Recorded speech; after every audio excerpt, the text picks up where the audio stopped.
A cave known as the Cave of Death is not a place for amateurs to explore casually. 4 friends ventured into the Cave of Death. How many do you think made it back alive? On the evening of August 17, 2005, 5 friends gathered for dinner at a cozy local restaurant, their laughter and camaraderie filling the air. The menu featured a variety of appetizers, entrees, and desserts, but it was their shared stories and playful banter that truly made the night unforgettable. As they reminisce about past adventures, one of them, a girl, Jennifer Gilreath, mentioned a hidden cave on the side of Y Mountain.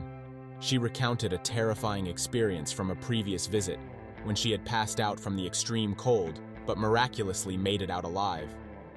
This chilling story sparked curiosity and excitement among her friends, who jokingly named the Cave of Death. Despite the ominous name, Jennifer's description of the cave's experience convinced her friends to join her on this adventure.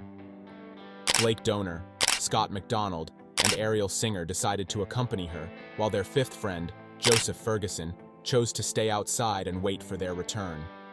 Little did they know that their seemingly innocent adventure would take a tragic turn. The entrance to the cave was far from inviting. A slick, water-covered surface greeted them, and the height of the opening forced them to crouch as they navigated through a nearly 100-foot-long tunnel that led into darkness. The thrill of the challenge drew the group in, even though typical hikers would have avoided such a risky entry. Those familiar with the cave spoke of a secret section that required descending through an 18 by 24-inch hole filled with cold water, a challenging prospect for anyone. As they entered the cave, Jennifer took the lead, having been there before. The initial excitement began to fade as they realized just how cramped and disorienting the underwater tunnel could be.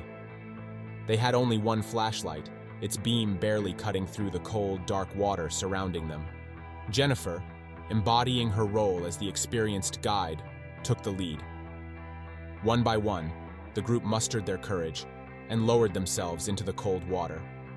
The tunnel was cramped, measuring only 2 feet in width and 4 feet in height.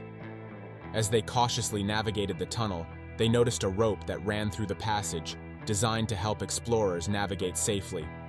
One end was tied to a rock at the entrance, while the other was tied to a log in the inner cavern. This rope would become a critical lifeline, but as the group soon discovered, losing it could spell disaster. The previous explorer, Brian Lamry, had faced similar peril. He had lost the rope while swimming back to the exit, and despite his experience and help from friends, he had found himself at a dead end. With sheer luck, he managed to scoot backward and find the exit hole, barely escaping what could have been a watery grave. As the group pressed on, the weight of caution began to settle in. They recalled Brian's story, but it did little to deter their adventurous spirits. Around 5 a.m., all 4 friends reached the inner chamber, emerging through another opening to draw breath in the confined space. They found themselves surrounded by chest-high water, the ceiling tapering to just 6 feet above them. The cavern could accommodate about 8 people, providing approximately 3 feet of airspace above the water, but this space was a trap. While they found temporary relief in their escape from the cold water, the air around them was quickly becoming compromised. As they lingered in the inner chamber, they likely felt a creeping sense of unease. The cave's stagnant air contained less oxygen than they required, as carbon dioxide levels began to rise. Carbon dioxide accumulation is a well-known hazard in limestone caves, especially when coupled with the closed water sources. The absence of airflow meant that every breath they took reduced the already limited oxygen supply, while the buildup of carbon dioxide from their breathing and other organic processes threatened their survival. Moreover, remnants of previous explorers, including burnt-out candles, sent chills down their spine. These candles, while providing temporary light, only increased the depletion of breathable air. As they started to realize the gravity of their situation, it became increasingly urgent to leave the chamber. However, the cave's narrow exit made it clear that only one person could escape at a time. Jennifer, having entered first, began the daunting task of locating the exit hole. With each passing second, her breath became more strained. The drop in oxygen levels likely reduced her ability to hold her breath. If the air quality had declined to 10% to 12% oxygen, she would have had only about a minute before losing consciousness. The murky waters made matters worse. She might have lost her grip on the rope, compounding her despair. The panic began to settle in as she felt her heart racing, each beat echoing the urgency of her situation. As panic began to seep into the group, Joseph outside the cave felt the weight of his friend's prolonged absence. After waiting for nearly 45 minutes, he crawled inside the cave to check on them. However, he found no sign of their flashlight or any movement, and an unsettling feeling began to gnaw at him. Growing increasingly anxious, he called out to his friends, but the only response was silence. Finally, at 6:25 a.m., panic turned into action as Joseph called the police, alarmed and unaware of the struggle unfolding within the cave. Meanwhile, Ariel, Blake, and Scott remained trapped, battling the increasingly toxic air. Each minute that passed intensified the urgency of their situation. The air was becoming thicker, each breath a struggle as they fought against the suffocating atmosphere. As carbon dioxide levels rose, Ariel found herself fighting against the debilitating effects of the gas. In a desperate attempt to save herself, she surged forward, swimming through the water and reaching for the elusive exit. However, the reality of their situation hit her hard when she felt the lifeless body of Jennifer nearby.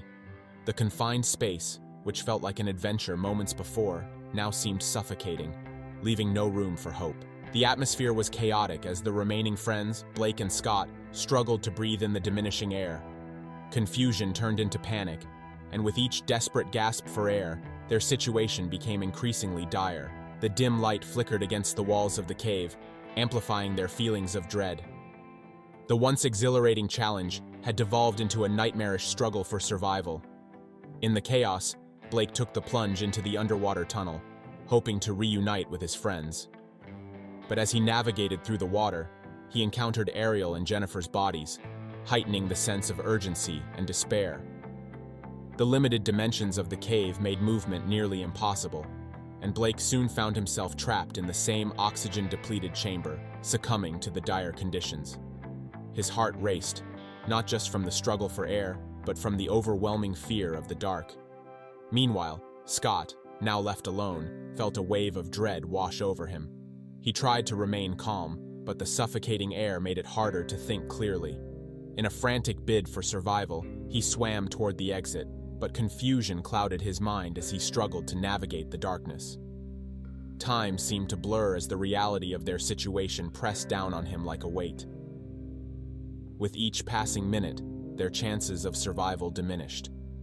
The cold water, once an invigorating challenge, now felt like a prison. The desperation in the air thickened, and Scott's mind raced as he tried to formulate a plan. Would anyone come for them? Would they make it out alive? The group had entered the cave seeking adventure, but now they were trapped in a nightmare of their own making. The thrill of exploration had turned into a desperate fight for survival, and as the air grew thicker, the harsh reality began to sink in. As Joseph waited anxiously outside, the minutes felt like hours. He had no idea what was happening inside the cave, but his instincts told him something was terribly wrong. After making the call to the police, he felt a rush of adrenaline and fear. He knew he had to do something. The uncertainty shot at him as he paced back and forth at the cave's entrance, trying to peer into the darkness. When the rescue team finally arrived, Joseph rushed to explain what little he knew. They quickly organized a search party and prepared their equipment to enter the cave. Time was of the essence, and every second felt critical as the rescuers donned their helmets and headlamps, ready to face the treacherous journey ahead. The rescue crews began pumping water out of the cave, while simultaneously pumping fresh air in. They aimed to restore breathable air for anyone still trapped inside. If the victims were still alive, they would need every second of precious air.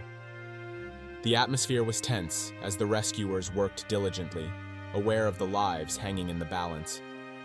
After nearly 4 agonizing hours from Joseph's initial call to the police, searchers discovered the first body in the underwater tunnel, Jennifer, lifeless and cold. Her body lay just inside the tunnel, the weight of tragedy pressing heavily on the hearts of rescuers. Soon after, Ariel, Blake, and Scott were found together, huddled near the exit hole, their lifeless forms a stark reminder of the perilous journey they had undertaken. An autopsy confirmed drowning as the cause of death, with evidence suggesting that Jennifer's body had inadvertently blocked the exit for the others, leaving them with no escape route. The scene painted a tragic portrait of 4 young adventurers caught in the grip of nature's unforgiving embrace. Their lives, so full of promise, had been extinguished in an instant, leaving behind heartbroken friends and families. In the aftermath of the Gollum Cave incident, the entrance to the cave was filled with concrete, transforming the site into a solemn memorial. It stood as a stark reminder of the dangers that lurked within, serving as a lesson to others who might consider exploring the depths of nature without proper precautions and awareness of the risks involved.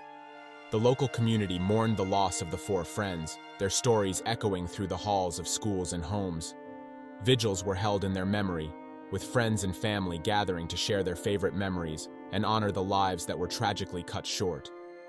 The story of Jennifer, Blake, Scott, and Ariel became a cautionary tale, a reminder that even the most adventurous spirits must respect the power of nature and the potential consequences of their actions. Their families became advocates for cave safety, pushing for stricter regulations and awareness campaigns to prevent similar tragedies from occurring in the future. They shared their loved ones' stories, hoping to reach out to others who might be tempted to take risks in the name of adventure. The Gollum Cave incident served as a wake-up call to the community, highlighting the importance of safety when exploring the great outdoors. As the years passed, the memory of the Gollum Cave incident lingered in the minds of many. It became a poignant reminder of the fine line between adventure and peril, emphasizing the need for respect in the face of nature's unpredictability. Local schools incorporated cave safety education into their curricula, teaching students about the risks associated with exploring natural caves and the importance of having a plan in place. Survivors of similar incidents shared their experiences, spreading awareness about the potential dangers and how to avoid them. The community came together to create a dedicated space for education, organizing workshops and seminars led by experienced spelunkers and cave experts. They emphasized the importance of proper equipment, awareness of environmental conditions, and the necessity of having a reliable communication plan. In the years that followed, people began to visit the Gollum Cave site as a place of reflection. It became a somber reminder of the fragility of life, a place where people could pay their respects to those who lost their lives. Flowers were left at the site, and candles were lit in memory of the 4 friends, creating a poignant atmosphere filled with love and sorrow. As the community continued to heal, they also learned to celebrate the adventurous spirits of Jennifer, Blake, Scott, and Ariel. They shared stories about their laughter, their dreams, and the joy they brought to others. It was essential for the families and friends to remember the vibrant lives their loved ones had led, ensuring their legacies lived on. Do not enter. For a water cave that even experienced divers would have a lot of trouble navigating, it would take a lot of nerve for divers who are not well experienced to dive in. The Blue Hole of Santa Rosa in New Mexico may seem like an unassuming pond at first glance, but don't let its calm, serene appearance fool you. Beneath the surface, this seemingly innocent body of water hides a very dark secret, one that would make anyone think twice before venturing too close. Hidden beneath the sparkling blue water is a metal grate, an unexpected gate that no one would expect in such a chill place. So buckle up as we dive into the chilling story of what lies beneath and what can happen if you dare to ignore the warning signs. Located about 100 miles east of Albuquerque, Santa Rosa may be a small town, but it holds a big attraction for curious travelers. One side of the city is well known for a swimming hole that, at first glance, seems like a peaceful pond, but that bad boy has something that would shake the bones of anyone who feels bad enough to explore the caves. Trees and rocks frame the water's edge, and the calm surface reflects the sky above. But don't let that fool you. The first thing that'll grab your attention is the deep blue color of the water. It's inviting, and it piques interest because the more you think, the more you want to see what's inside. This is no shallow pond. The water is so clear you can practically see all the way to the bottom, and that's exactly what makes it one of the most popular dive spots in the country. It is around the iconic Route 66, one of the original highways in the US, stretching back to the 1920s, The blue hole has been a vital source of water for travelers and cattle crossing the desert long before the highway ever existed. Native populations have also used the hole for centuries, if not millennia, to cool off and replenish their water supplies. What makes this site so extraordinary is that the blue hole of Santa Rosa is a natural artesian well, a kind of spring where water flows from deep within the earth under pressure. This constant flow is what keeps the water crystal clear, replenishing itself every 6 hours. The flow rate here is truly astonishing, 3,000 gallons of water per minute. To put it into perspective, that's enough to fill an Olympic-sized swimming pool in just under 3 hours. With no shortage of fresh, cool water, the blue hole is a dive paradise. It has an 80-foot diameter at the surface, but as you descend, the shape of the hole changes dramatically. It narrows like an hourglass, only to widen again at the bottom, which spans nearly 130 feet across. It's a wonder. This vast underground expanse is part of what makes the blue hole so fascinating, but also, it's what makes it so dangerous. At the bottom of the hole, among the boulders and rubble, are strange and unsettling objects: bones, a crucifix, and a small opening on the eastern side of the cavern, now covered by a metal grate. This grate shields the entrance to a massive underwater cave system. And here's where things take a dark turn. The cave is not something to be taken lightly. It's a maze of corridors and rooms, formed over millennia by the slow erosion of soft rock. But the dangerous part is, you can't tell what the cave is like until you're inside. Despite the warnings, some divers couldn't resist the allure of the cave, and it wasn't long before disaster struck. Every year, thousands of students come from across the country to dive in the blue hole's crystal-clear waters. The site's calm conditions, with stable temperatures and no currents, make it an ideal spot for learning to dive. In March 1976, a group of 10 students from the University of Oklahoma arrived, ready to take advantage of these perfect conditions. The group, accompanied by their instructor, was planning to do underwater photography. It was supposed to be an ordinary day of diving, but fate had other plans. Around 10:30 a.m., with their scuba gear on and excitement in the air, the group descended into the blue hole. The instructor gave a standard set of instructions: don't stay at the bottom too long, and under no circumstances should anyone venture into the cave entrance on the eastern side. For most of the group, those instructions were clear, but for two of the students, Mike and David, the warning was nothing but an invitation. As the others explored the open waters, Mike and David found themselves at the bottom of the hole, staring at the small, 4-foot-wide opening. Curiosity got the best of them. They exchanged glances and silently decided to explore.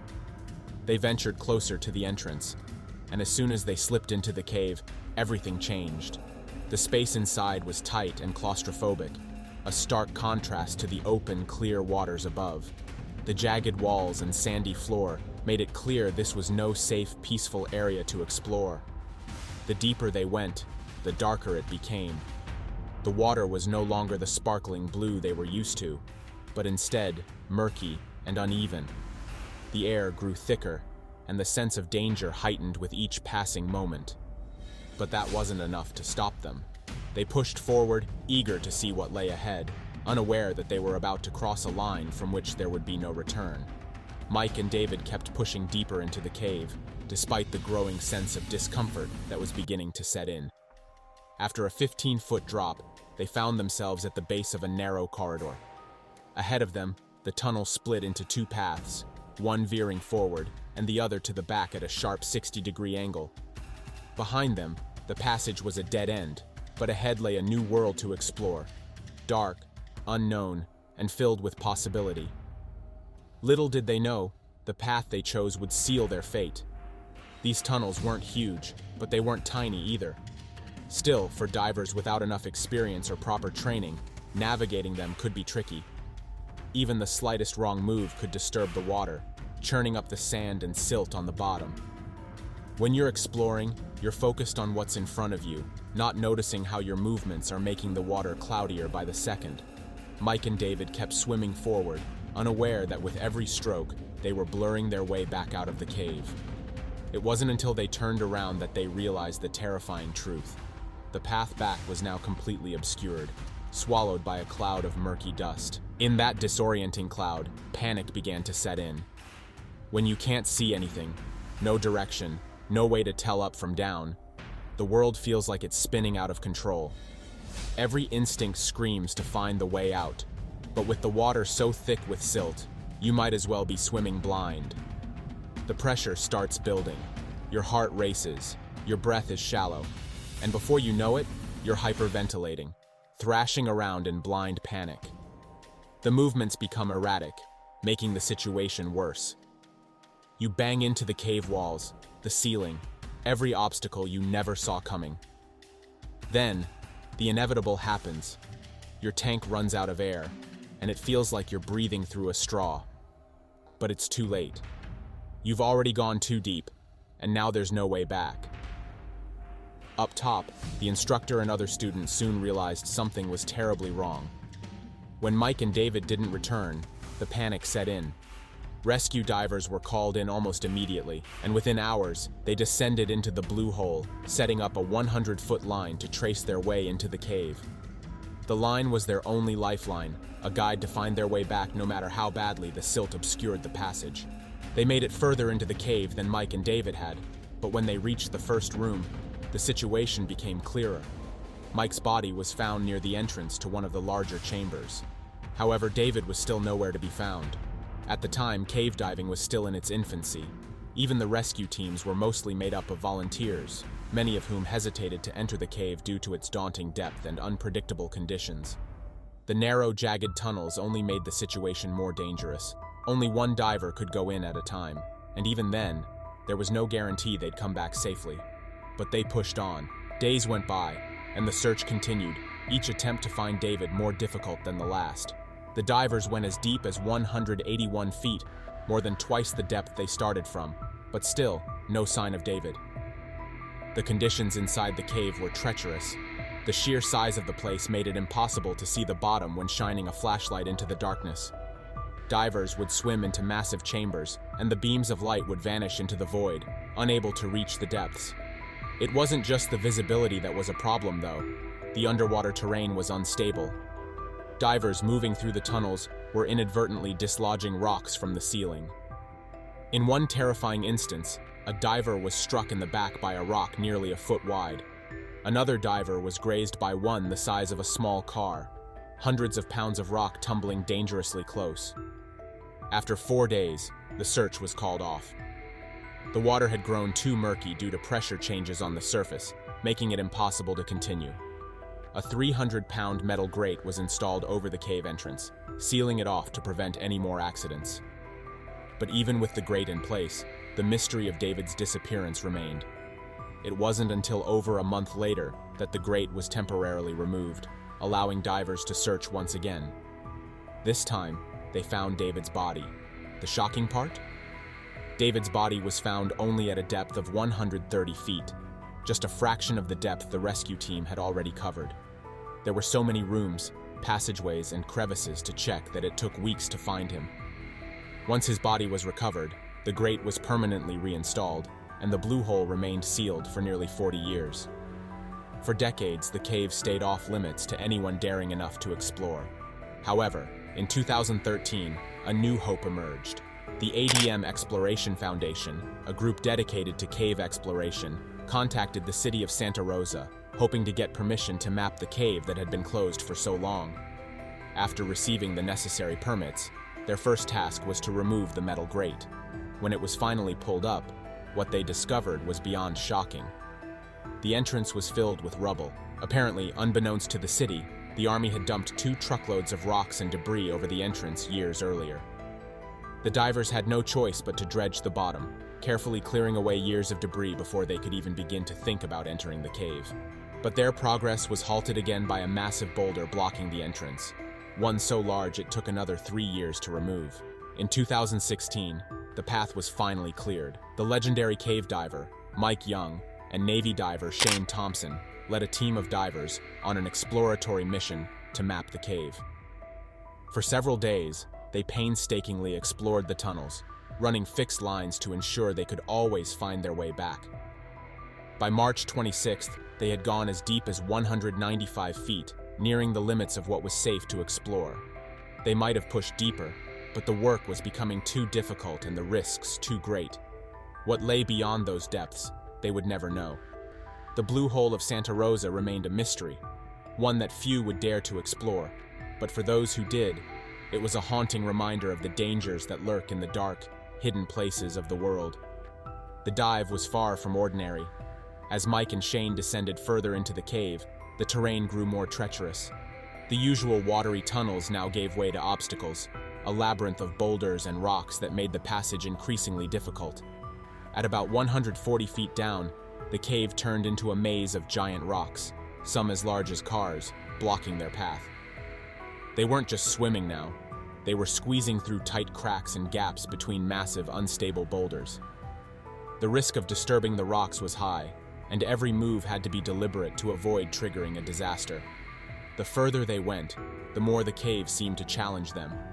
For days, the duo had been navigating this perilous path, each step measured carefully. Up until the second-to-last day, it had been only Mike who could get through certain tight restrictions at 140 feet deep. Shane, despite his experience, found himself stopped by the tightness of the tunnels. But today was different. After days of struggle, Shane made it through, and they had decided to go deeper for one last check to make sure there were no hidden passages left unexplored. They reached the next restriction, tight but passable.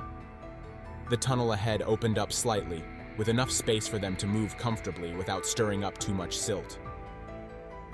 As they swam, Mike gestured to Shane to wait at the next tight passage while he went ahead to retrieve the line they had set earlier. It was a precautionary measure. Only one person could go through the next section due to its narrowness, so it made sense for Mike to go first, given his experience.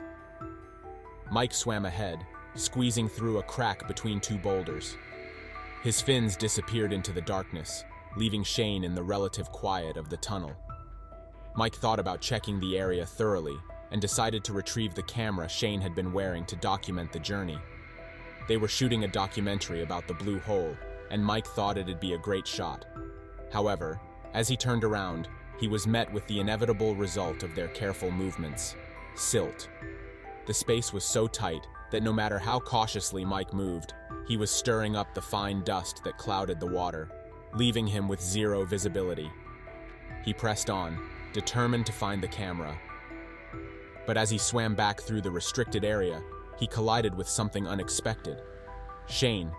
A few minutes earlier, Shane, defying their plan, had followed Mike into the narrow passage. The instinct to explore had overwhelmed him, and instead of waiting as they had agreed, he ventured after Mike. By the time they collided, Shane had already squeezed through 5 tight restrictions, but now he was stuck.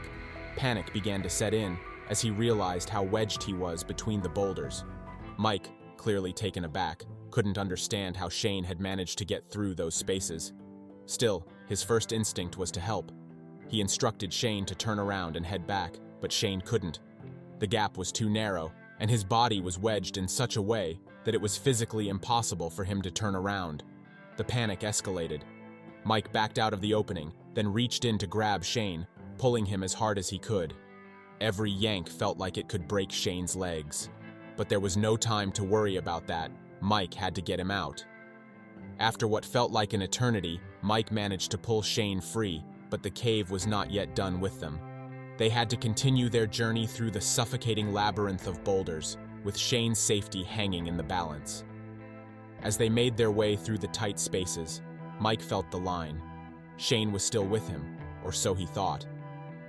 But suddenly, the line jerked out of his hands with a violent pull. Mike froze, his heart racing. He patted around frantically in the silt, trying to find it again. The line was his lifeline. Without it, he would have no way of knowing if Shane was still following him or if they were both lost in the chaos of the cave.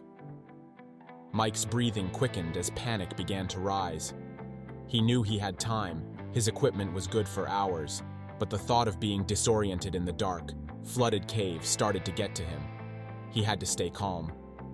He took a deep breath, collected himself, and began to search once more, reaching out with careful fingers to feel for the line. It wasn't easy. The silt and the sheer bulk of the boulders made it nearly impossible to see or find anything. But after what felt like an eternity, Mike's hand brushed against something solid. It was the line. A rush of relief flooded through him, but the danger wasn't over. As he followed the line, trying to navigate his way out of the maze, something strange happened. Through a small gap in the rocks, Mike felt something. An arm. It was Shane's arm, reaching through the gap. And then Mike realized something even more alarming. Shane was in complete panic mode. The desperation was palpable. Mike could feel the tension in Shane's arm, and it was clear that Shane was beyond scared. With no time to waste, Mike grabbed the arm and started pulling Shane towards a larger opening nearby. He didn't care about the tightness of the tunnel anymore. It was all about getting Shane out of there before the panic completely overwhelmed him. Mike's heart pounded in his chest as he guided Shane through the smallest of spaces, making sure not to cause any more panic, but knowing that every second mattered. The cave was not forgiving, and neither were the circumstances. Every twist and turn in the narrow corridors brought them closer to the exit, but every moment felt like it could be their last. Finally, after what seemed like hours of tense struggle and painful progress, they made it through. The weight of the cave, the boulders, and the fear finally started to lift. The light of the surface, though distant, was in sight. They were going to make it out, alive, but barely. At that moment, Mike realized that the cave had changed them both. It had tested their limits, their resolve, and their ability to survive in the face of absolute darkness and terror. And as they finally reached the end of their dive, Mike knew one thing for sure. The cave had won this round, but they had escaped with their lives. The panic was evident in Shane as he scrambled toward the opening Mike had found. His mind was racing. He could see a way out, but his actions were frantic and erratic. As he lunged forward, Shane made the crucial mistake of crawling too quickly. In his blind panic, he wedged himself directly underneath Mike in the narrow tunnel. The two men were now in an even worse predicament. Shane's head was near Mike's feet, and Mike's head was by Shane's feet. They were completely stuck, and Shane's desperation made it worse. He began kicking his fins wildly, panicking further, forcing Mike to shield his face from the blows. In the chaos, Shane's fins slammed into a valve on Mike's suit, breaking it, and cold water immediately began filling Mike's suit. Mike could feel the pressure mounting. He knew the situation was dire, but he had to stay calm. He wedged one of his legs into a crack, creating just enough space for Shane to wiggle free. It wasn't easy. Shane's panicked movements had ripped one of Mike's fins off. Worse yet, the force of freeing himself pushed Shane even further through the opening. He was now ahead of Mike, but they were still trapped in the tunnel. Mike, struggling to regain his bearings, took a moment to calm himself. The freezing water in his suit wasn't helping, but the thought of getting out pushed him forward. Finally, Mike crawled out of the tight opening and began to search for a way forward. His hands frantically patted the rocks around him, and miraculously, he found his lost fin. It was a small victory, but it was enough to keep him going. He knew he couldn't stop now. He pushed on, feeling his way through the winding tunnels, constantly fighting the silt clouding his path. It was like trying to swim through fog. Every movement felt like a struggle. Then, out of nowhere, Mike felt something. A small opening. He squeezed through and found a little pocket of clearer water. As he swam toward it, the line he was following tugged back toward him. He felt it move, and relief washed over him. Shane was still alive, somewhere in the murky depths. But as quickly as that hope flared, it vanished. The line suddenly went slack, and Mike's heart sank. He knew instantly that Shane was gone. Mike's mind went into autopilot. He swam forward, heart pounding, and eventually found Shane's lifeless body wedged between boulders. The moment was surreal. He had to prepare Shane for retrieval, but he knew he couldn't stay down any longer. His suit was filled with water, and he still had to complete a decompression procedure before even thinking about surfacing. Mike reluctantly left Shane where he was and began his long, treacherous journey back through the cave, following the line. The twists and turns of the cave seemed endless, but finally, Mike emerged into the arms of the safety divers, waiting just above the entrance. He managed to communicate the devastating news. Shane wasn't coming back. With that, Mike began his 2-hour decompression process, each minute dragging on in agonizing stillness. The cold water, the panic from earlier, and the shock of losing Shane weighed heavily on him. It was a brutal experience, but he had no choice but to endure it. When Mike finally surfaced, the relief was mixed with a heavy sense of guilt and sorrow. As he warmed up, he started explaining what happened to the police. It was clear that Shane had made the wrong decision by following Mike into the cave against their plan. The footage from the cameras later revealed just how much Shane had been struggling. His breathing had become labored, and he quickly overwhelmed his respiratory system, forcing him to switch to emergency gas. But panic had taken over, and he never switched back. His suit was found torn apart, evidence of the frantic movements that had led to his undoing. The team, upon reviewing the footage and the conditions of the cave, concluded that Shane's actions were driven by panic. But the damage was done, and Mike knew that the expedition had come to a tragic end. The cave had been mapped, but not in the way they had hoped. What was once intended as a spot for local divers had turned into a tomb. The cave was deemed too dangerous to ever be used again. Even with the proper equipment, the risks of the narrow tunnels and unstable boulders were too great. One particular restriction was described by Mike as a small opening under a massive boulder, precariously balanced on a tiny lip of rock. It was a reminder of just how dangerous the cave really was. In the end, it was decided that the entrance to the cave would be sealed. A new grate was installed, blocking anyone from ever entering again. As for the blue hole of Santa Rosa, it remained open and safe for divers and swimmers, its beauty untouched by the dark history of the cave beneath it. Mike's journey was far from over, though. He knew he'd eventually have to go back down to retrieve Shane's body, but for now, the team insisted he wait until morning. The pressure of what had happened was overwhelming, and they all needed time to process the loss. But Mike was determined to bring his friend back, to close the chapter in the way it should have been. The cave's dark secrets remained, and the team's plans to map it were dashed. But through the tragedy, Mike came to understand just how unpredictable cave diving could be, and how even the best-laid plans could unravel in a split second. Despite the dangers, the experience shaped him in ways he would never forget. Wang Yuan and Wang Tao were no strangers to the deep and dark world of diving.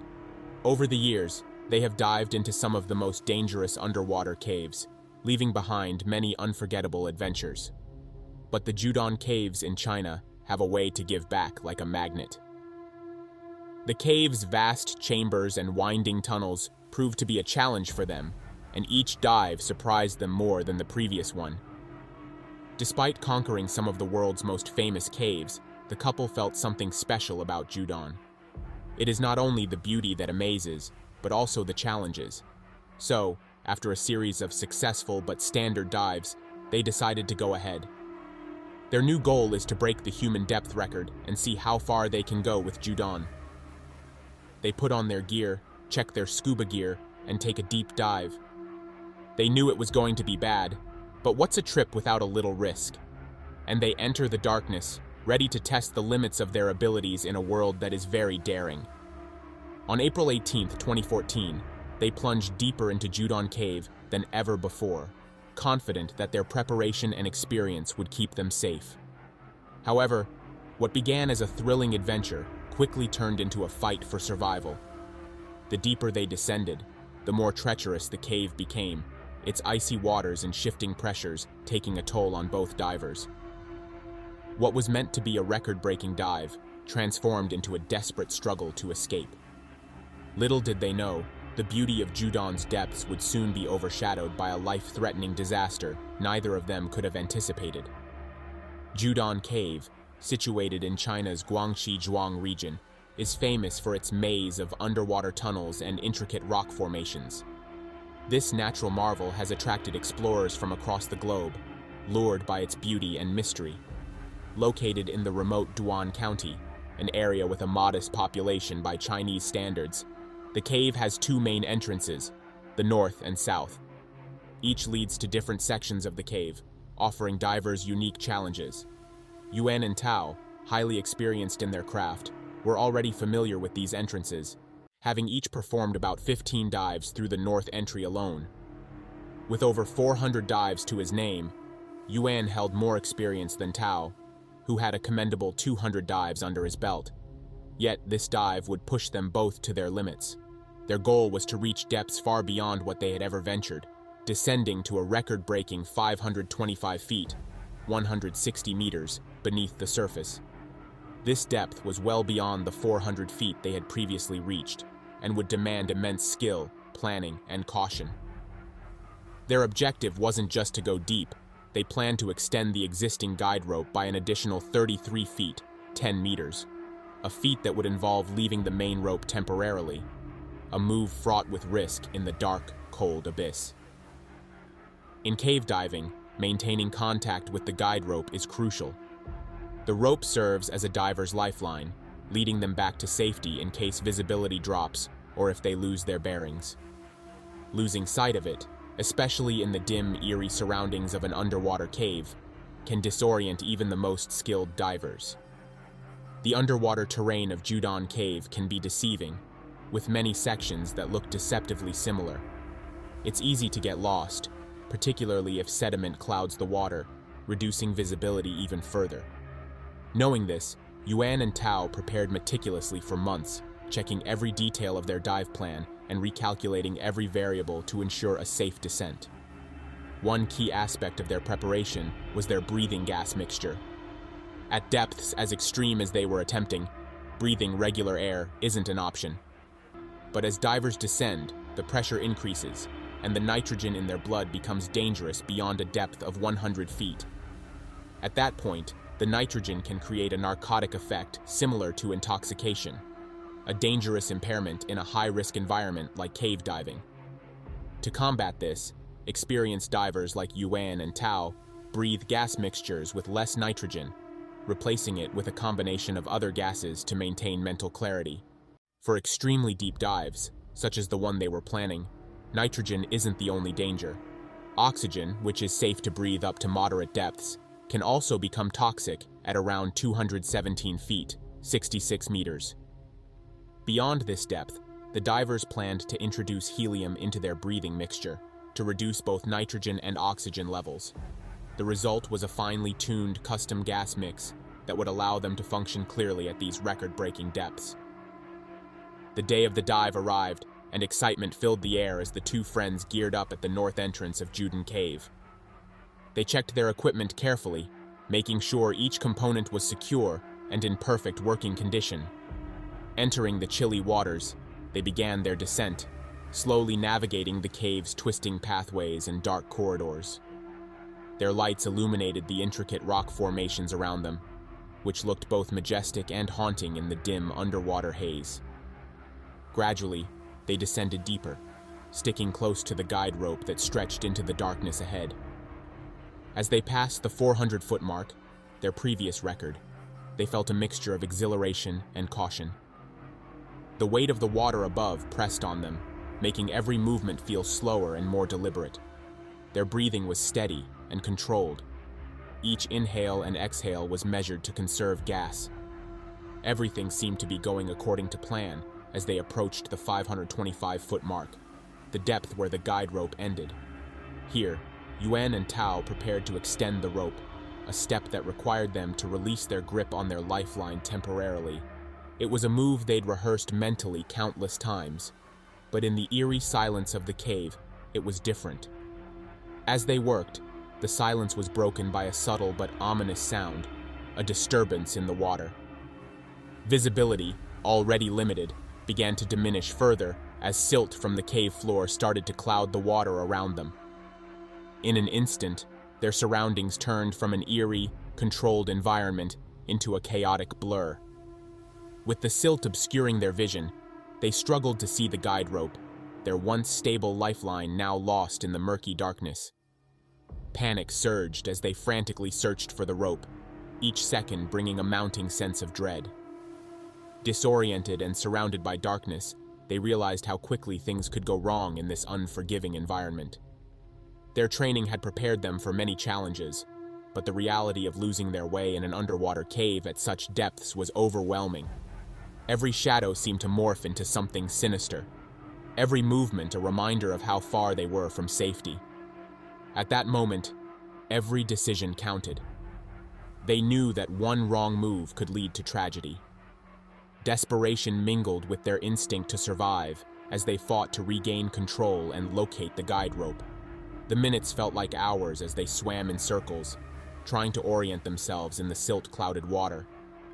Each breath drained their limited gas supply, reminding them that time was not on their side. The silence of the cave, once calming, now felt suffocating, amplifying their isolation in the depths. They were alone, cut off from the world, facing the silent, pressing weight of the water above them.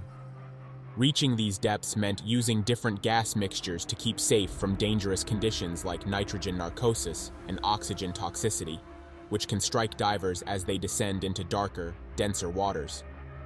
Divers often switch tanks with special gas mixtures as they go deeper, avoiding the deadly effects of standard air at those extreme pressures. About a month before Yuan and Tao's dive, a renowned French cave diver, Pascal Bernabé, had extended the guide rope in Judong Cave's north entry to a depth of 525 feet. Pascal was a legend in the diving world, known for his record-breaking dives using a self-contained breathing apparatus. His impressive mark of 1,080 feet, far deeper than most divers would ever reach, had put him among the greats, even if his record wasn't officially recognized due to technical issues with documentation. For Yuan, this was a rare chance to learn from one of the best. He traveled to meet Pascal, who eagerly shared his insights, including how to plan decompression stops and manage the complex gas mixtures required for deep dives. Pascal taught Yuan to be wary not only of common risks like nitrogen narcosis and oxygen toxicity, but also of a lesser-known condition called high-pressure nervous syndrome, or HPNS. HPNS typically affects divers at depths greater than 500 feet, where it's caused by the intense pressures involved in breathing helium-rich gas mixtures. This condition is rare but serious, bringing symptoms like tremors, involuntary shaking, drowsiness, and even changes in heart rhythm. It's complicated by the fact that helium is essential at such depths to counteract nitrogen narcosis and oxygen toxicity, meaning that a miscalculation in the gas mixture could have dangerous effects. With Pascal's guidance, Yuan felt more prepared than ever. He planned a practice dive for himself in the clear waters of the Philippines, aiming to reach nearly 500 feet. Although Tao couldn't join him due to work commitments, Yuan went alone to test the waters, pushing his limits in a safe environment. The dive went smoothly, and he returned to China ready to finalize the plan with Tao for their big day in Judong Cave. On April 17th, just a day before the dive, Yuan, Tao, and a support diver named Zhou Pei arrived at Judong Cave. Together, they staged over 20 gas cylinders along the cave at specific depths, each filled with mixtures suited for different stages of the descent and ascent. After completing this crucial setup, they reviewed the dive plan one last time, preparing to execute it precisely. Based on their calculations, the pair estimated that it would take around 20 minutes to reach their target depth of 557 feet. They knew that once they arrived, they could only linger there for a few minutes before beginning their ascent. Any extra time at that depth would demand hours more decompression on the way back up. Yuan and Tao's decompression plan was strict, calling for 3 hours and 50 minutes of stops during the ascent to avoid decompression sickness. They meticulously calculated the gas volumes needed for this time frame, knowing that even a single extra minute at depth could throw off their calculations, risking their lives. While setting up the cylinders, they also noticed visibility in Judong Cave was unusually poor. Recent rains had stirred up silt, reducing visibility to just about 6.5 feet. In winter, visibility can be as far as 50 feet, but that day they could barely see in front of them. Nevertheless, the divers assessed the situation, confident in their familiarity with the cave and its guide rope. The wide passages would help them navigate despite the murky waters, so they decided to proceed as planned. The following day, the two friends stood at the cave's edge, ready for the record-breaking dive. Pei remained close to the surface as a safety measure, prepared to assist if needed. Yuan and Tao checked their equipment one last time, exchanged a final nod, and slid beneath the water. According to their plan, Yuan would manage the guide rope, ensuring they stayed on course, while Tao's task was to attach arrows to the rope, marking the way back to the cave's entrance. These markers were critical, helping them navigate their return in case disorientation set in. As they descended, each switch to a different gas mixture was carefully timed and executed. After several minutes, they reached 393 feet, the deepest they had ever gone together. They paused to check in with each other, Yuan signaling to Tao to confirm he was ready to descend further. Tao responded with a thumbs up, and they continued into the depths. Around 538 feet, Yuan suddenly began to feel a wave of dizziness. It was a sensation he hadn't anticipated. They had meticulously calculated their gas mixtures to avoid such symptoms. Nevertheless, his awareness was slipping, and he knew they had to begin their ascent quickly to counter the effects of the pressure. They were only about 13 feet past the guide rope, but with visibility at only 6.5 feet, even finding their way back to the main rope became a daunting task. Yuan gripped the extension of the guide rope they'd brought and attempted to lead them back to the original guide rope's position. Yuan and Tao were diving deeper and deeper into Judon Cave when suddenly Yuan's breath hitched. The guide rope was gone. He looked over at Tao, and they both instantly understood. They were in serious trouble. With visibility so low, they couldn't see much around them, so they began carefully feeling along the cave's sides, praying they'd find the rope again. Miraculously, after what felt like an eternity of groping in the dark, they stumbled upon it in the narrow tunnel. Relief washed over them, an indescribable wave of hope in a situation so bleak. But just as they caught their breath, a new crisis surfaced. Experienced divers, like Yuan and Tao, are careful with their gas supply, following what's called the rule of thirds. They use a third of their air to go in, a third to come out, and reserve the last third for emergencies. But emergencies have a way of accelerating breathing rates, depleting air far faster than planned. By the time they reconnected with the guide rope, Yuan's cylinder for that particular stage of decompression was nearly empty. With no other choice, he switched back to his main tank, filled with surface air. It seemed all right at first, but soon, at around 393 feet, he felt an involuntary tremor ripple through his body. He was running out of time. They desperately needed to reach their next set of tanks, still over 150 feet above them. Yuan believed they might just make it, until he looked over and saw that Tao was wedged under a rock. The murky water had misled him into swimming into an obstruction, trapping him. Yuan swam quickly to Tao's side to free him, but as he approached, he realized Tao wasn't struggling. Instead, Tao was signaling with his light at his neck. He was running out of air. Without hesitation, Yuan pulled his reserve respirator line and handed it to Tao, allowing him to take a desperate breath. With Tao now able to breathe again, Yuan freed him, and they began to ascend, though the panic in both was undeniable. Yuan knew his tank was already dangerously low, and now, with both of them breathing heavily, he did a quick calculation in his mind. They had only 3 or 4 minutes of air left at most. Worse, Tao was exhausted, forcing Yuan to pull him with his right arm while gripping the guide rope with his left. They still had about 300 feet to the surface, but Yuan's gauge showed they only had enough air for one of them to reach another 130 feet. In a small stroke of luck, they were just 50 feet from the next set of cylinders when, out of nowhere, Tao floated up past Yuan, rising swiftly into the dark, murky water above. Yuan's heart sank as he realized the terrifying truth. Tao was unconscious. Yuan shot up the guide rope in pursuit, frantically scanning the water around him. But the visibility was so poor, and Tao was gone, swallowed up in the shadows. Yuan knew he didn't have the air to both search for his friend and make it back to the rope safely. Desperately, he swung his light in every direction, hoping to catch a glimpse of Tao. But as he did, his own eyelids began to feel heavy. He shook his head, knowing that his life depended on reaching the next tanks, staged at the 246-foot mark. With every passing second, the tank on his back became more resistant, each breath harder than the last.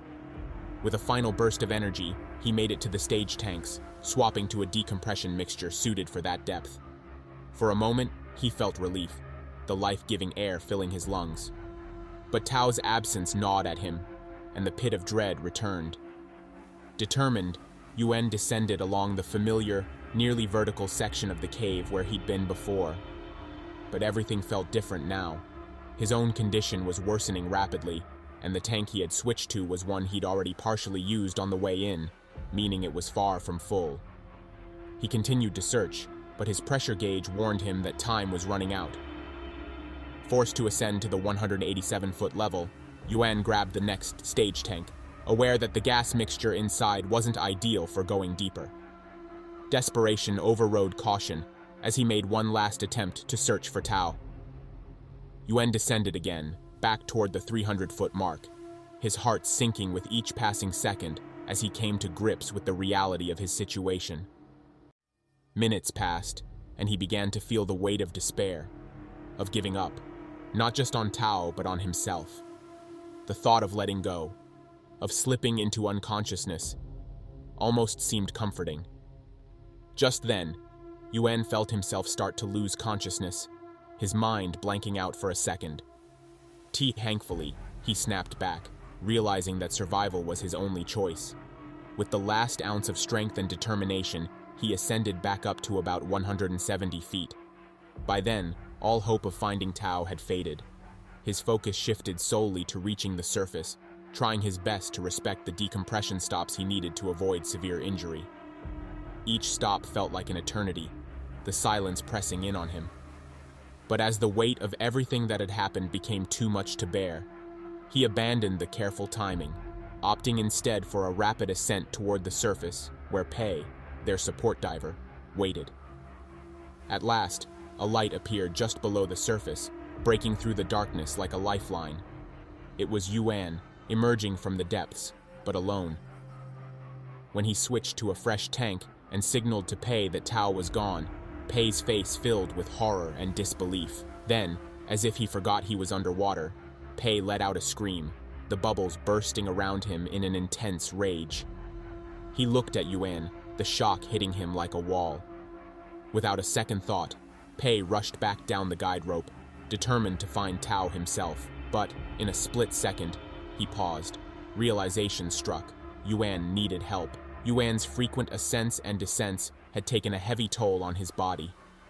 Narcosis and decompression sickness hovered over him, tightening their grip with every move. It was only getting worse, and he was barely holding on. Pei steadied Yuan, helping him to rise a little in hopes of clearing the dizziness and nausea that had overtaken him. But it was useless.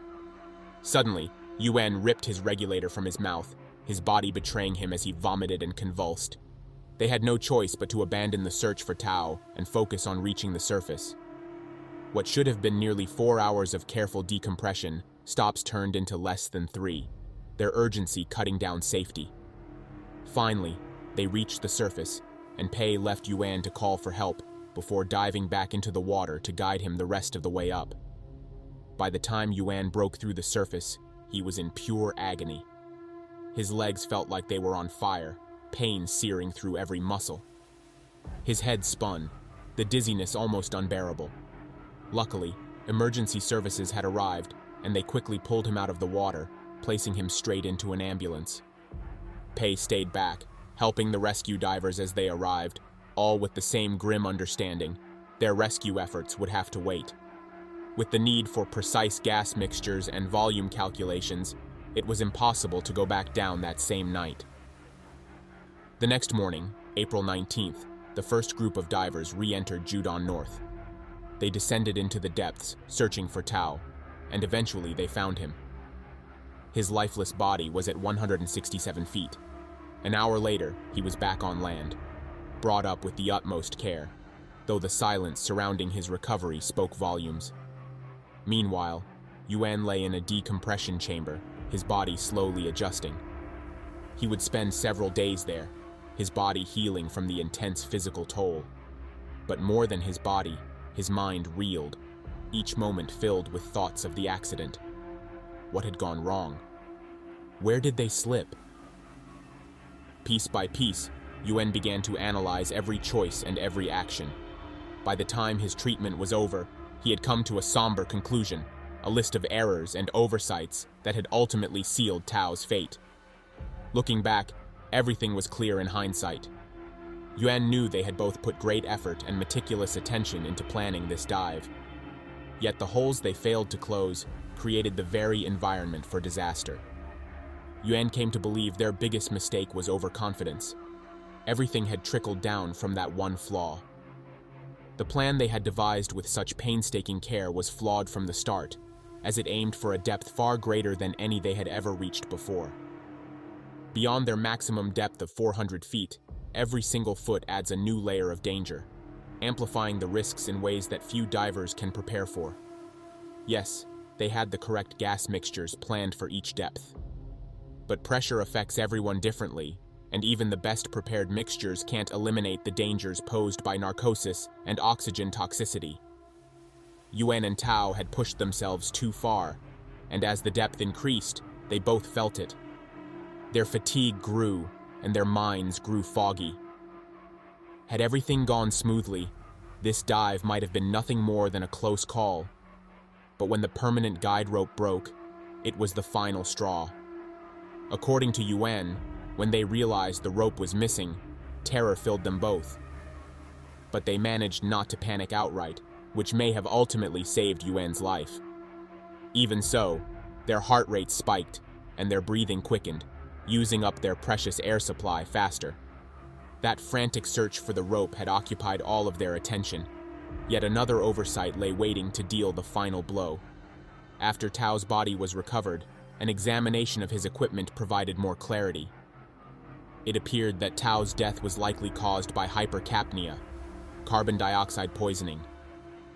When a diver's air supply dwindles, carbon dioxide can build up quickly, and the body becomes overwhelmed.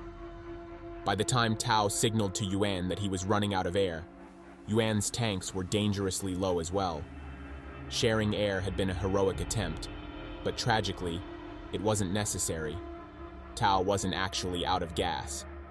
In the chaos, Tao had simply forgotten about his second tank, which still had enough mixture to get him to the next stage. The combination of their physical exhaustion, impaired mental states, and the shock of losing the guide rope had left them vulnerable, clouding Tao's judgment to the point where he overlooked his own lifeline. As Yuen reflected, he came to a bittersweet realization. Tao had saved his life, calmly signaling his need for air instead of panicking. If Tao had succumbed to fear in that critical moment, Yuen was certain that neither of them would have survived the ordeal. That small act of courage had made the difference between one life and two. Here are a few stories that will touch your heart and leave you wondering, why did they still go on further? I've always heard that the allure of some caves and water bodies can only be known when you are standing in front of the cave. I'm sure one day I'm going to go on an adventure of my own, and if it's got anything in the lines of the intestine, the death cave, or the soul eater, or even the cave of despair, I promise to literally pack my bags and go back home. Here are 3 stories that might leave you as traumatized as they left me. On January 15th, 1995, Frank was winding down for the night. After a busy day, he finally had a moment to himself as he stood under the warm shower. As the water ran over him, his mind wandered. It had been a good day, and he was already thinking about what was ahead for tomorrow, but then he felt a shiver down his spine, something strange and unsettling. His son, Khan, was supposed to be home by now, after spending the weekend with his friends on an adventurous caving trip. Khan, known to his friends as Conley, was an adventurous spirit. He was a member of the Kevin Street Caving Club at the Dublin Institute of Technology in Ireland. That weekend, he and his friends had planned to explore Cradle Hole Cave, just over the border in Northern Ireland. It was supposed to be a fun and memorable trip. Khan loved the thrill of caving, climbing, and exploring, and he had dreams of one day climbing Mount Everest. This trip was just another chapter in his journey. Frank turned off the shower, and in the quiet that followed, he heard faint voices downstairs. Something was wrong. He knew it in his gut. Quickly drying off and dressing, he made his way downstairs. There he found his wife talking to a police officer. The look on their faces said everything. Con was missing. Up in Northern Ireland, Cradle Hole Cave is known to locals as a sinkhole. It's a huge, natural feature, over 100 meters long, 60 meters wide, and 35 meters deep. Thousands of years of erosion had worn away the bedrock, creating a vast underground system of chambers and passages. The river that runs through Cradle Hole echoes around the cave, filling it with the constant sound of rushing water. The cave itself is divided into two main sections, the upper Cradle Hole and the lower Cradle Hole. The upper part of the cave requires wading through the river to get into large chambers decorated with rock formations, and from there, the water flows into an underground lake. Con and his group of friends, including 20-year-old Philip and 22-year-old Patrick, had entered Cradle Hole with high spirits. They'd spent the previous day exploring another cave, and while it had been challenging, they were ready for another adventure. Among the group, Patrick was a club founder, and Philip was a regular member. Although the group had done some caving before, they were not professionals, and Cradle Hole would push them far beyond their limits. As noon approached, the college students entered the mouth of Cradle Hole, walking through a huge chamber on the other side. There was a narrow tunnel ahead that seemed to lead deeper into the cave system. They waded through the cold, flowing water, with Patrick leading the way. He was concerned about the strong current in the wide-open chamber, and he feared it might become even stronger in the narrow passage. So, he told the group to hold back while he went ahead to check the conditions. Northern Ireland had experienced days of heavy rain before their arrival, so much of the water was still filtering into the cave. The river was running higher and faster than usual. Despite Patrick's concerns, he didn't realize the full extent of the danger. Smiling back at the others, he took a deep breath and started forward. Suddenly, the powerful current caught him, and he was pulled out of sight in an instant. Philip, seeing Patrick disappear, jumped in to help, but the current was too strong. He was caught up as well, swept away in moments. Con, seeing both of his friends vanish, also tried to help. He too was taken by the force of the river. In a matter of seconds, the three young men were trapped in the narrow, flooded passage, with no space to breathe as the water forced them through. The other 7 members of the group stood there, staring in shock, trying to process what had just happened. They were expecting Patrick, Philip, and Con to reappear any moment, maybe with laughter at the prank they thought had just happened.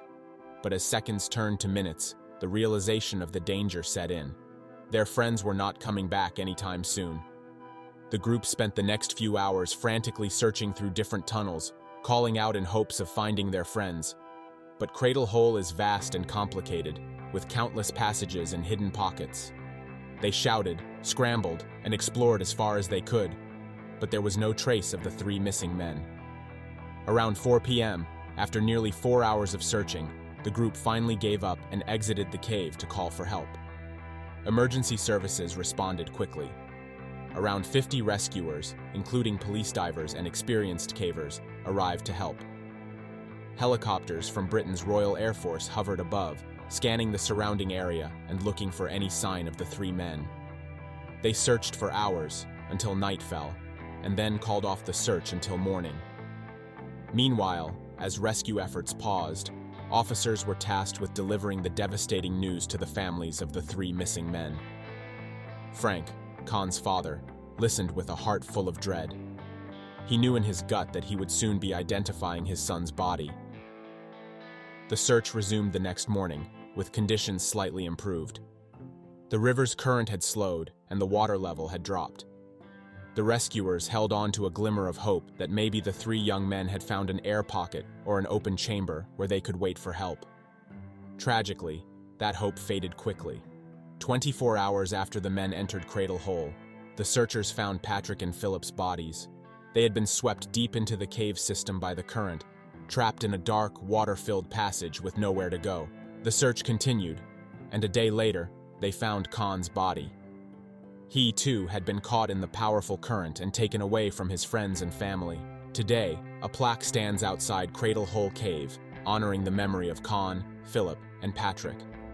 It is a solemn reminder of the lives lost in the depths of that dark, mysterious place, and of the risks faced by those who dare to explore the unknown.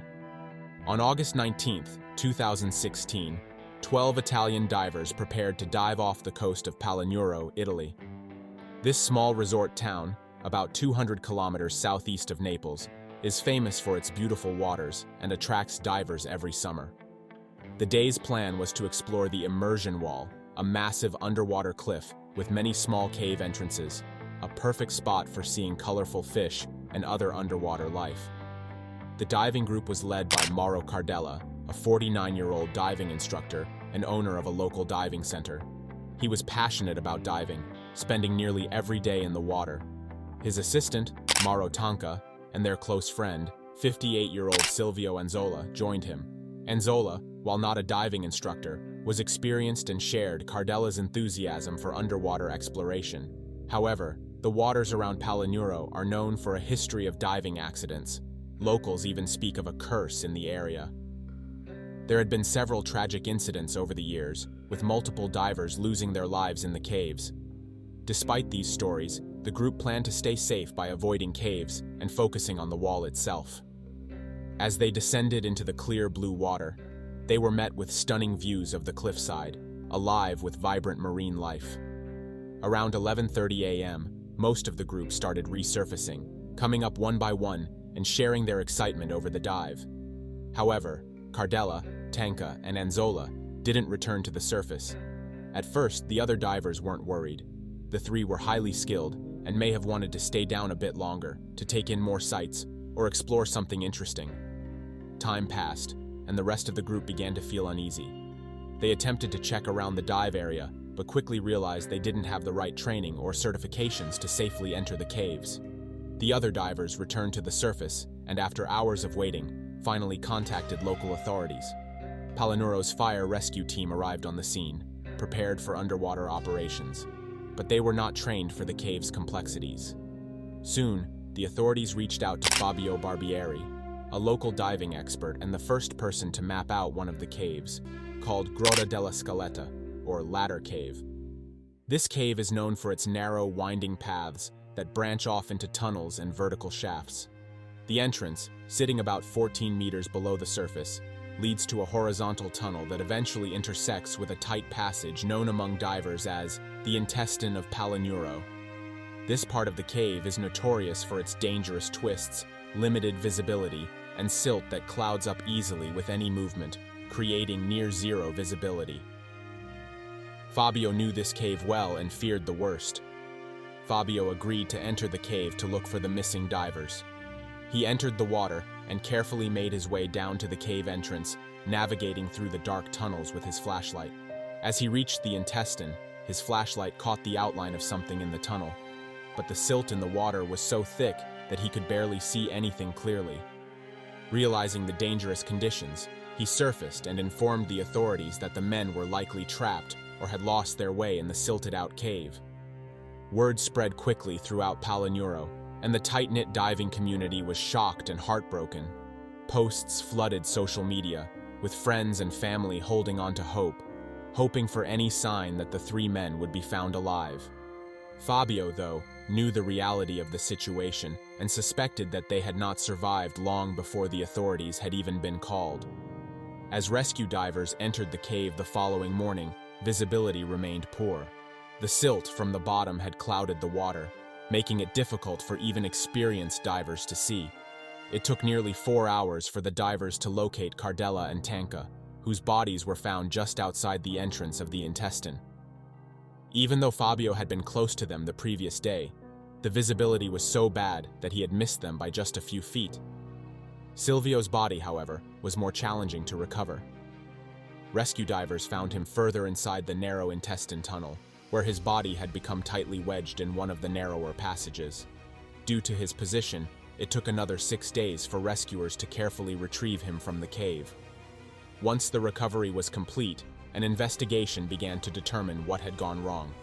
The initial findings suggested that when all 12 divers reached the wall, the group split up, either by plan or as an impromptu decision. At some point, Cardella, Tanca, and Anzola decided to enter the cave. possibly to explore a bit or satisfy their curiosity. Investigators believe that the three men managed to make it through the intestines safely on the way in. However, as they attempted to exit, Silvio became trapped, his equipment snagging on the narrow, rocky walls of the passage. Facing the entrance of the cave, Silvio struggled to free himself, blocking the narrow tunnel. The restriction had likely caused a buildup of silt, clouding the water and making visibility nearly impossible. Cardella and Tonka likely swam past Silvio without realizing he was caught, believing he was right behind them. When they didn't see him outside, they may have re-entered the cave to search for him. The most tragic aspect of this situation was likely the limited amount of air they had left in their tanks. Investigators concluded that by the time they went back to look for Silvio, they were probably close to using up their reserve air supply. In a cave as tight and disorienting as the intestine, losing visibility and air would have left them with very few options. They likely ran out of air as they worked to free Silvio, leaving them trapped in the dark, silty water with no chance of survival. Cardella and Tanka's actions during the ordeal were seen as brave and selfless. They risked their lives trying to help their friend, refusing to leave him behind, even as their own lives were at risk. The diving community mourned them as heroes, men who valued friendship and loyalty above all else. The tragedy of August 19, 2016, is remembered in Palinuro, a place forever marked by both the breathtaking beauty and hidden dangers of its underwater caves. The tale of the three divers' bravery and their dedication to each other serves as a solemn reminder to those who dive in the beautiful yet treacherous waters of Palinuro. In December 2002, a group of girls gathered at a group home in Cedar City, Utah. The home was a place where girls with various emotional, behavioral, and substance issues came to get help and work through their struggles. On this particular day, the air was filled with anticipation. The girls were all called into a meeting by one of the counselors, and after the room quieted down, the counselor made an exciting announcement. A special field trip had been planned for Christmas Eve. It wasn't just any field trip, though. This one was going to be different from all the others. The group home was no stranger to field trips. Over the years, the girls had visited many places, from art museums to outdoor parks. But this Christmas Eve trip would stand out. Each girl in the home had their own story that brought them there. But there was one girl who didn't quite seem to fit in with the rest. Her name was Kylie. Kylie wasn't like the other girls. When she first arrived at the group home, she seemed like the typical good girl. With her glasses, dirty blonde hair, and plain clothes, she gave off the impression of being a bit of a nerd. Most of the other girls thought she was a goody two-shoes, and they weren't sure what to make of her. But over time, Kylie revealed that she was much more than that. She was funny, warm, and down to earth. She had a unique ability to make even the saddest girls laugh when no one else could. Kylie became a friend to everyone, always ready to lift the spirits of those around her. But Kylie's story wasn't all smiles. She had been adopted as a baby by an upper-class family, but things didn't turn out as expected. Despite the loving home, she ended up going down a path of self-destruction as a teenager. Kylie turned to drugs, alcohol, and partying. She found herself caught up in reckless behavior and eventually ran away from home. That's how she ended up in the group home, seeking a second chance. Kylie became close friends with Megan and Keir, two other girls at the home. The three of them stuck together through thick and thin. They looked forward to field trips because they offered a break from their daily routines and a chance to experience something different. But when the counselors told them about the Christmas Eve field trip, Keir couldn't shake an uneasy feeling. She had a strange sense that something bad was going to happen, although she couldn't put her finger on why. She shared her feelings with the counselors and therapists, but they brushed it off as nothing. However, when the destination for the field trip was revealed, Keir's instincts kicked in. The counselors were taking the girls to Bloomington Cave, a remote and somewhat notorious underground tunnel system located in the southwest corner of the state. The cave was popular, but not for good reasons. While it had been a favorite hangout for Boy Scouts and caving enthusiasts for over a century, it also attracted those seeking to do illegal activities, such as drug use and underage drinking. The cave's walls were covered in graffiti, and the floor was littered with trash and even human waste. Keir knew that Bloomington Cave had a dark history, and she couldn't shake the feeling that something terrible was going to happen there. Despite Keir's unease, the other girls, including Kylie and Megan, were excited. They thought it was going to be a fun and adventurous trip. But Keir couldn't stop worrying. The cave had an eerie reputation, and deep down, she feared that something was going to go wrong on that day. Bloomington Cave had a long and troubled history. It was discovered in the late 1800s, and for many years, it was a popular spot for local Boy Scouts and caving enthusiasts to explore. But over time, the cave became a site for illicit activities, and it was eventually declared dangerous. In 1952, the Dixie Grotto Caving Club, a group of caving enthusiasts, evaluated the safety of the cave and concluded that it was too hazardous for exploration. The club recommended that the cave be closed off to the public to prevent accidents. In 1953, an attempt was made to close the cave by wiring its entrances with dynamite and blasting them shut, but the efforts didn't work. Teens found ways to move the rocks and reopen the entrances. A second attempt to close the cave was made in 1954, but it was also unsuccessful. Eventually, the cave became a known spot for thrill seekers who disregarded the risks. Despite efforts to protect it, Bloomington Cave remained open, and people continued to enter, often without the proper training or equipment. By the late 1970s, the Salt Lake Grotto Caving Club took an interest in mapping the cave. In 1977, they measured the cave and documented over 3,000 feet of tunnels. But even this experienced group decided the cave was too dangerous to continue exploring. Years later, in 1999, local caving enthusiasts continued where the others left off, measuring the cave to be over 7,000 feet in length. Despite the warnings, people still ventured into the cave, unaware of the dangers lurking within.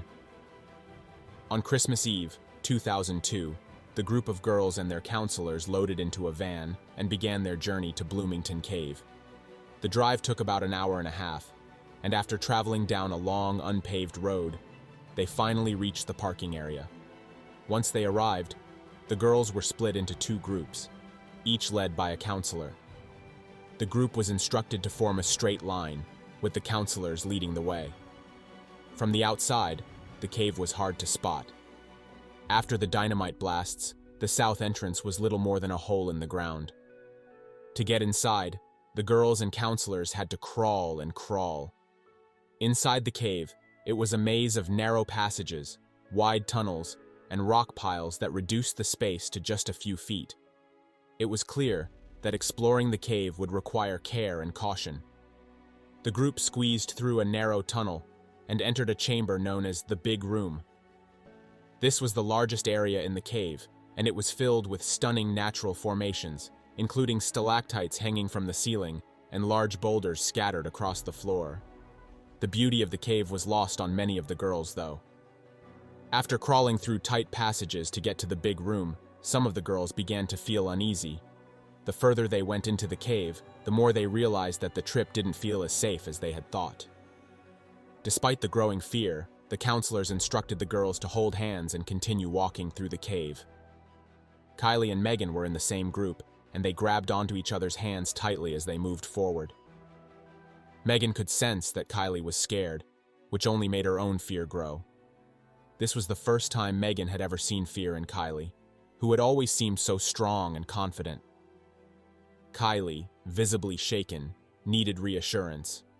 Megan encouraged her to keep going, promising that everything would be okay. But in a moment of fear, Megan let go of Kylie's hand for just a second. In that split second, everything went wrong. A loud tumbling sound echoed through the cave, followed by screams. A thud sounded from somewhere below.